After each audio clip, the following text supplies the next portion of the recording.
ውዳሴ ማርያም ስታቋርጡ እመቤታችንን ሳታመሰግኑ ስትሆኑ አደራ እየበላችሁ እንደሆኑ ወቁት። ከጸለያችሁ ግን ለእናቱ አደራ ሰጥቷችኋልና ሞትም አይነጥቃችሁም፣ የምትፈልጉት ነገር ሁሉ ታገኛላችሁ። እሱን ነው የምላችሁ። የመጨረሻ እመቤታችን የነጻነት ደብዳቤያችን የነጻነት እናታችን ናት። እስኪ የነጻነት እናታችን በሉ። የምን እናታችን ናት አልኳችሁ? አቤት የነጻነት እናታችን። ነጻነት እንግዲህ ተመልከቱ፣ ሰው ዕዳ ይኖርበታል። ዕዳ በምን ይታወቃል? በሉ እስኪ አንድ ይውላችሁ። አቤት በደብዳቤ ይላሉ አባቶቻችን። በምን ይታወቃል?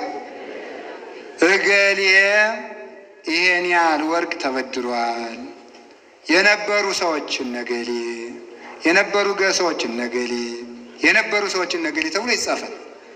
ዲያብሎስ ዕዳ ጽፎ አኑሮብን ነበረ። ሁለት ዕዳ፣ አንዱ በዮርዳኖስ አንዱ በሲኦል።